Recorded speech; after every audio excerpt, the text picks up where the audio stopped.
ఓం శాంతి 27/10/2024 అవ్యక్త BapDada revise date 8/10/2002 ఆత్మిక ప్రేమమూర్తులుగా అయి శిక్షణను మరియు సహయోగాన్ని కలిపి ఇవ్వండి. విశేషంగా మధుబన్ నివాసులైన సోదరీ సోదరులతో మిలనము. ఈరోజు ప్రేమసాగరుడైన బాప్దాదా తమ మాస్టర్ జ్ఞానసాగర్లైన పిల్లలతో మిలనాన్ని జరుపుకుంటున్నారు. ఈ పరమాత్మ ప్రేమే పిల్లల పాలనకు ఆధారం. ఏ విధంగా పరమాత్మ ప్రేమ బ్రాహ్మణ జీవితానికి ఆధారమో అదేవిధంగా బ్రాహ్మణ సంఘటనకు ఆధారం ఆత్మిక ప్రేమ. ఆ ఆత్మిక ప్రేమను పిల్లలైన మీరే అనుభవం చేయగలుగుతారు. నేటి విశ్వంలోని ఆత్మలు ఈ సత్యమైన నిస్వార్థమైన ఆత్మిక పరమాత్మ ప్రేమ కొరకు దాహంతో ఉన్నారు. ఇటువంటి సత్యమైన ప్రేమ బ్రాహ్మణాత్మలైన మీకు తప్ప ఇంకెవ్వరికీ ప్రాప్తించదు. దాహంతో ఉన్న ఆత్మల దాహాన్ని తీర్చేవారు స్వయాన్ని ప్రతి సమయం పరమాత్మ ప్రేమ మరియు ఆత్మిక ప్రేమలో ఇమిడిపోయి ఉన్నట్లుగా అనుభవం చేస్తున్నారా? ప్రేమదాతగా లేక ప్రేమ దేవతగా సదా ఉంటున్నారా? నడుస్తూ తిరుగుతూ ఆత్మిక ప్రేమతో కూడిన వృత్తిని, దృష్టిని, మాటలను, సంబంధ సంపర్కాలను అనగా కర్మలను అనుభవం చేస్తున్నారా? ఎటువంటి ఆత్మైనా గాని బ్రాహ్మణులైన మీ న్యాచురల్ వృత్తి బ్రాహ్మణ నేచర్గా తయారైందా? తయారు చేసుకోవాల్సి వస్తుందా లేక తయారైపోయిందా?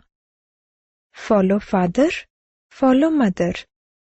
మీ బ్రాహ్మణ జన్మలోని ఆది సమయాన్ని గుర్తు చేసుకోండి. రకరకాల స్వభావాల కలవారు బాబాకు చెందినవారిగా అయ్యారు. ప్రేమ సాగరుడైన బాబా ఒకే ఒక్క ప్రేమ సాగర స్వరూపం అనే అనాది నేచర్ ద్వారా తమవారిగా చేసుకున్నారు కదా. ఒకవేళ మీ అందరి రకరకాల నేచర్లను, స్వభావాలను చూసినట్లయితే తమవారిగా చేసుకోగలిగేవారా? కనుక స్వయాన్ని ప్రశ్నించుకోండి, నా న్యాచురల్ నేచర్, సహజ స్వభావం ఏంటి? ఎవరి బలహీన స్వభావమైనా గాని వాస్తవానికి బ్రాహ్మణ జీవితం యొక్క natural nature master Prem Sagar. ప్రేమ రాతిని కూడా నీరుగా మార్చేస్తుంది అని ప్రపంచంలోని వారు కూడా అంటారు. మరి ఆత్మిక ప్రేమను, పరమాత్మ ప్రేమను తీసుకుని ఇచ్చేవారు రకరకాల స్వభావాలు కలవారిని పరివర్తన చేయలేరా? చేయగలరా లేక చేయలేరా? వెనకవారు చెప్పండి. చెయ్యగలము అని ఎవరైతే భావిస్తున్నారో వారు ఒక చేతినెత్తండి. చేతిని బాగా పైకెత్తండి, చిన్నగా కాదు. అందరూ చేతులెత్తారు. అచ్చా, అభినందనలు. మరి పరిస్థితులు వస్తుంటాయి. పరిస్థితులైతే వచ్చేదే ఉంది. ఇవి బ్రాహ్మణ జీవితంలోని సైడ్ సీన్స్, మార్గమధ్యంలో వచ్చే దృశ్యాలు. అంతేకాక సైడ్ సీన్స్ ఎప్పుడూ ఒకే రకంగా ఉండవు. కొన్ని సుందరంగా కూడా ఉంటాయి, కొన్ని చెడుగా కూడా ఉంటాయి. కాని వాటిని దాటడం బాటసారి పని, అంతేకాని సైడ్ సీన్స్ను మార్చే విషయం కాదు. మరి బాప్దాదా ఏం కోరుకుంటారు? అన్నీ తెలుసుకోవటంలోనైతే తెలివైనవారుగా అయిపోయారు కదా. ఈరోజు మధుబన్ నివాసులకు విశేషంగా అవకాశం లభించింది. సువర్ణ అవకాశం కదా. అచ్చా, ఈ సువర్ణ అవకాశానికి రిటర్న్ ఏమిటి? చాలా ఉల్లాస ఉత్సాహాలతో అవకాశాన్ని తీసుకున్నారు. మామూలుగా కింద కూర్చుని ఉన్నవారు కూడా మధుబన్ నివాసులే. మధుబన్ నివాసి సోదర సోదరీలు కాకుండా మిగిలిన వారంతా పాండవ్ భవన్లో మురళి వింటున్నారు. కాని ఈరోజు కేవలం గ్రూప్ వారీగా కలుసుకునే అవకాశం ఉంది. ఎక్కువ మంది ఒకేసారి అయితే దూరంగా ఉంటారు. అందుకే కొన్ని విభాగాలుగా చేశారు. ఇకపోతే అందరూ మధుబన్ నివాసులే. సెంటర్లో ఉండేవారిది కూడా పర్మనెంట్ అడ్రస్ మధుబనే కదా. కనుక బ్రాహ్మణులు అనగా పర్మనెంట్ అడ్రస్ మధుబన్, ఇల్లు మధుబనే, మిగిలినవి సేవాస్థానాలు. అందుకే ఈరోజు మమ్మల్ని మధుబన్ నివాసుల నుండి వేరు చేసేశారు అని కిందున్నవారు భావించకండి. అలా అనుకోకండి. మీరందరూ మధుబన్ నివాసులే. కేవలం మిమ్మల్ని బాప్దాదా ఎదురుగా చూడాలనుకుంటున్నారు. చిన్న గ్రూప్ అయితే చూడగలుగుతారు. ఇప్పుడు చూడండి, వెనక నుండి చూసేవారు కూడా అంత స్పష్టంగా కనిపించరు. దగ్గరగా ఉన్న వీరు స్పష్టంగా కనిపిస్తారు. కాని వెనకున్నవారు హృదయంతో దూరంగా లేరు. కిందున్నవారు కూడా హృదయంతో దూరంగా లేరు. బాప్దాదా ఇదే కోరుకుంటున్నారు. వర్తమాన సమయం అనుసారంగా లవ్ మరియు లా, ప్రేమ మరియు నియమం యొక్క బ్యాలెన్స్ పెట్టాల్సి ఉంటుంది. కాని లా మరియు లవ్ యొక్క బ్యాలెన్స్ కలిసి అది మళ్ళీ లా, నియమంలా అనిపించకూడదు. లాలో కూడా లవ్, నియమంలో కూడా ప్రేమ అనుభూతి అవ్వాలి. ఉదాహరణకు సాకార స్వరూపంలో బాబాను చూశారు. నియమంతో పాటు ప్రేమను ఎంతగా ఇచ్చారంటే ప్రతి ఒక్కరి నోటి నుండి బాబాకు నాపై ప్రేమ ఉంది, వారు నా బాబా అని వెలువడేది. లాను తప్పకుండా ఉపయోగించండి, కాని లాతో పాటు లవ్ను కూడా ఇవ్వండి. కేవలం లా కాదు. కేవలం లా, నియమముంటే అక్కడక్కడ ఆత్మలు బలహీనంగా ఉన్న కారణంగా నిరాశకు లోనవుతారు. ఎప్పుడైతే స్వయం ఆత్మిక ప్రేమమూర్తులుగా అవుతారో అప్పుడు ఇతరులకు ప్రేమను ఇవ్వగలుగుతారు. ఆత్మిక ప్రేమ వేరే ప్రేమ కాదు. ఆత్మిక ప్రేమ అనగా ప్రతి సమస్యను పరిష్కరించడంలో సహయోగిగా అవ్వటం. కేవలం శిక్షణ ఇవ్వటం కాదు, శిక్షణతో పాటు సహయోగాన్ని కూడా ఇవ్వటం. ఇదే ఆత్మిక ప్రేమమూర్తిగా అవ్వటం. కనుక ఈరోజు విశేషంగా బాప్దాదా ప్రతి బ్రాహ్మణాత్మకు, వారు ఈ దేశవాసులైనా విదేశీయులైనా నలువైపులా ఉన్న పిల్లలందరికీ విశేషంగా ఇదే అండర్లైన్ చేస్తున్నారు. ఆత్మిక ప్రేమమూర్తిగా అవ్వండి మరియు ఆత్మల యొక్క ఆత్మిక ప్రేమ దాహాన్ని తీర్చే దాతగా, దేవతగా అవ్వండి. సరేనా? అచ్చా. తర్వాత బాప్దాదా మధుబన్ వారితో చిట్చాట్ చేశారు మరియు అందరినీ దృష్టి ద్వారా తృప్తిపరుస్తూ దృష్టిని ఇచ్చారు. హాస్పిటల్ వారు, ఆబూ నివాసులు మరియు పార్టీలతో అవ్యక్త బాప్దాదా మిలనం. అందరూ తమను తాము అదృష్టవంతులుగా భావిస్తున్నారా? మొత్తం విశ్వంలో అందరికంటే ఎక్కువ భాగ్యం ఎవరిది? ప్రతి ఒక్కరూ అందరికంటే గొప్ప భాగ్యం నాది అని భావిస్తున్నారా? ప్రతి ఒక్కరూ ఇలా భావిస్తున్నారా? అదృష్టవంతులు అన్నప్పుడు మరి సంతోషంగా ఉంటారా? సదా సంతోషంగా ఉంటారా? అప్పుడప్పుడు అయితే కాదు కదా. బాప్దాదా భాగ్య సితారను మెరిపింపజేసినప్పుడు మరి మెరుస్తున్న సితార్ను చూసి సంతోషంగా ఉంటున్నారా? మనసులో సదా సంతోషపు భజంత్రీలు మోగుతాయి. మోగుతాయా? హృదయం ఏ పాటను పాడుతుంది? వాహన శ్రేష్ఠ భాగ్యం. ఈ పాటను పాడుతారా? మొత్తం కల్పమంతా మీ భాగ్యం యొక్క గాయనం జరుగుతూ ఉంటుంది. అర్ధకల్పం భాగ్యం యొక్క ప్రారబ్ధాన్ని అనుభవిస్తారు మరియు అర్ధకల్పం మీ భాగ్యం యొక్క గాయనం అనేకాత్మలు పాడుతూ ఉంటారు. అన్నింటికంటే విశేషమైన విషయమేంటంటే బాబాకు మొత్తం విశ్వంలో ఎవరు ఇష్టమనిపించారు? మీరే ఇష్టమనిపించారు కదా. ఎంతమంది ఆత్మలున్నారు, కాని మీరే ఇష్టమనిపించారు. ఎవరినైతే భగవంతుడు ఇష్టపడ్డారో అంతకంటే ఎక్కువ ఇంకేం ఉంటుంది. కనుక సదా బాబాతో పాటుగా మీ భాగ్యాన్ని కూడా గుర్తుపెట్టుకోండి. భగవంతుడు మరియు భాగ్యము. మొత్తం కల్పంలో ఈ విధంగా ప్రతిరోజు ప్రియస్మృతులు లభించే మరియు ప్రభు ప్రేమ లభించే ఆత్మ ఎవరైనా ఉంటారా?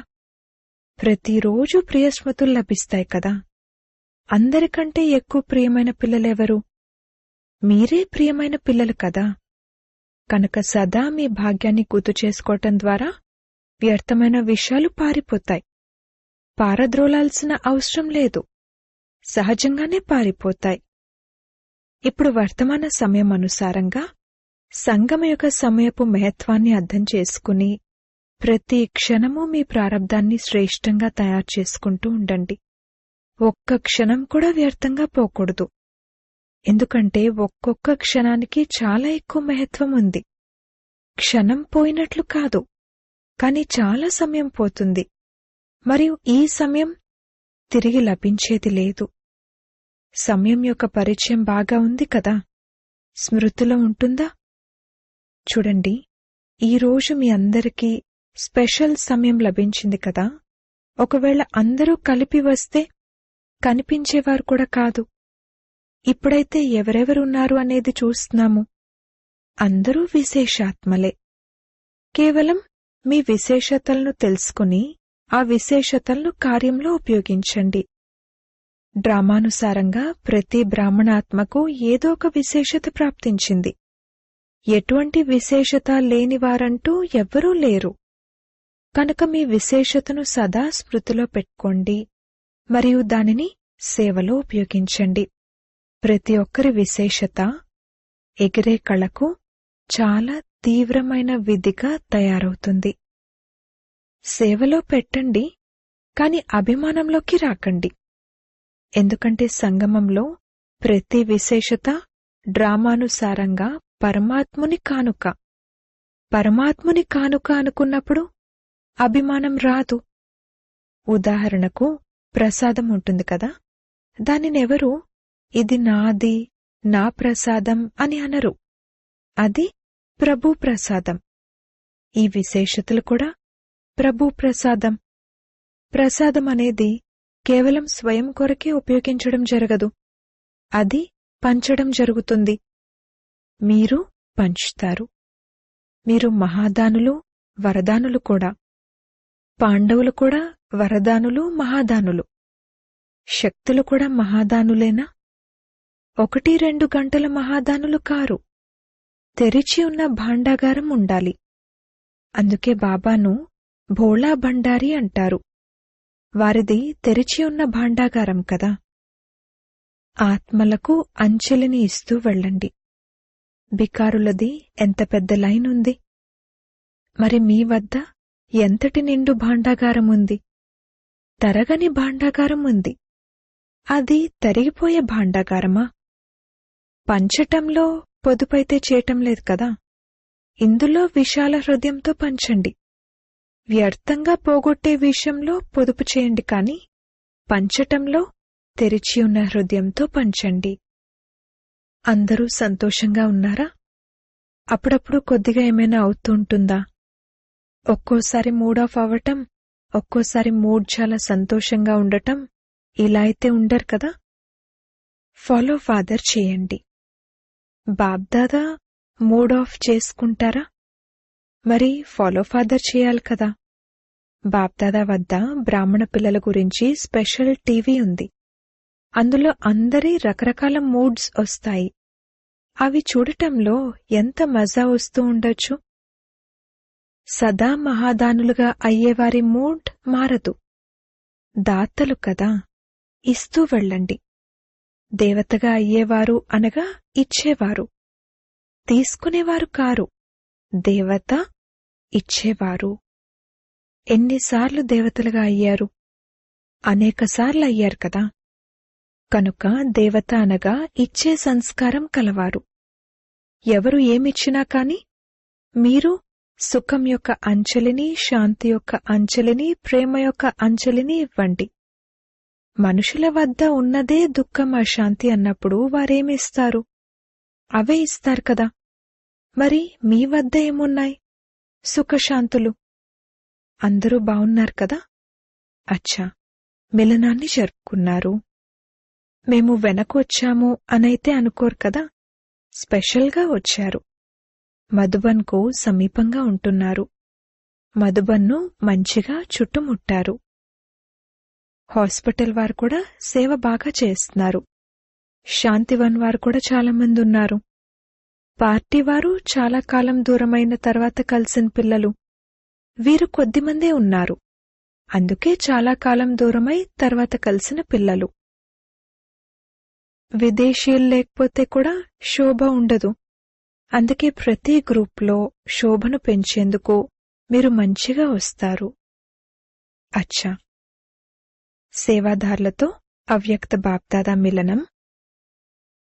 అందరూ సేవ నిమిత్తంగా తమ భాగ్యాన్ని తయారు చేసుకునేవారే.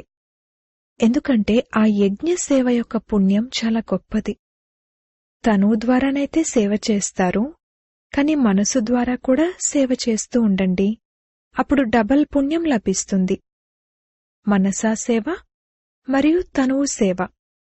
ఎవరొచ్చినా సరే సేవాదారుల సేవ ద్వారా వాయుమండలాన్ని చూసి లాభం పొంది వెళ్తారు. సేవ సమయంలో ఎంతమందైతే వస్తారో అంతమంది ఆత్మల పుణ్యం మరియు ఆశీర్వాదాలు జమ అవుతాయి. తనువు ద్వారా కూడా మరియు మనసు ద్వారా కూడా ఇలాంటి సేవ చేస్తారు. డబల్ సేవాదార్లా లేక సింగిల్ సేవాదార్లా?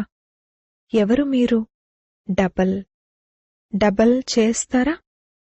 సేవకు ప్రత్యక్ష ఫలం కూడా లభిస్తూ ఉంటుంది. ఎంత సమయమైతే ఉంటారో అంత సమయము ఎక్స్ట్రా సంతోషం లభిస్తుంది కదా.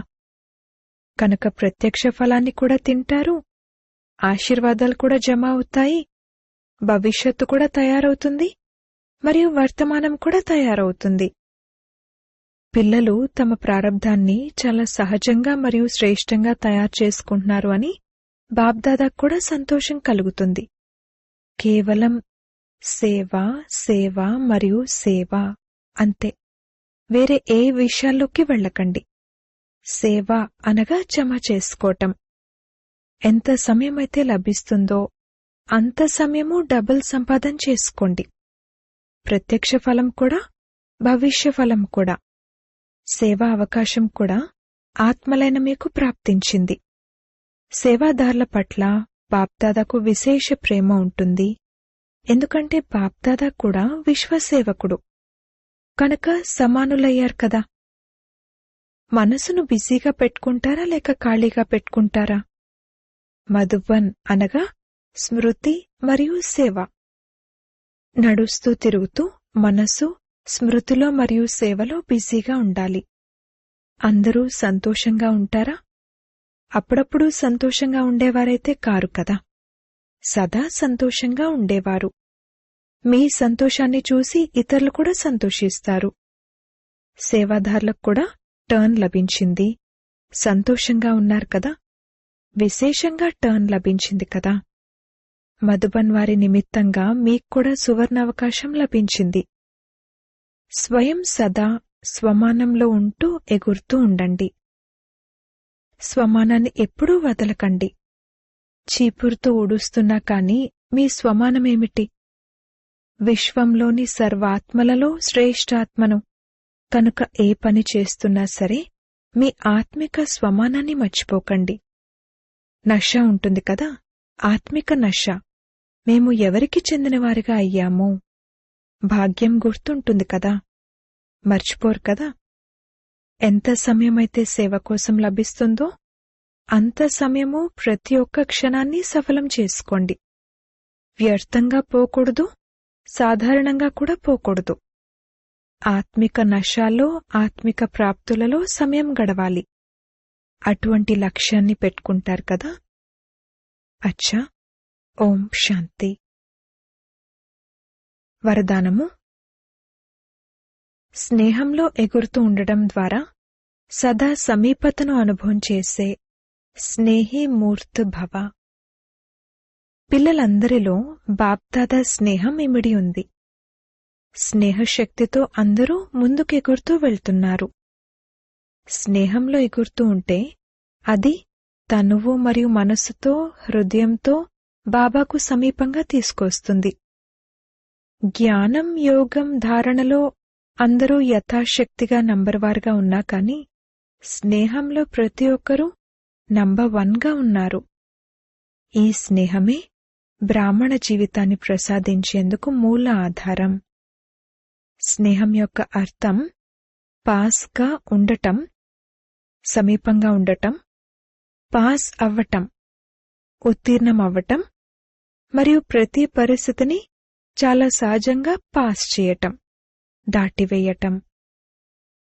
స్లోగన్: మీ దృష్టిలో బాబాను ఇముడ్చుకున్నట్లయితే మాయ దృష్టి నుండి రక్షింపబడతారు. ఓం శాంతి.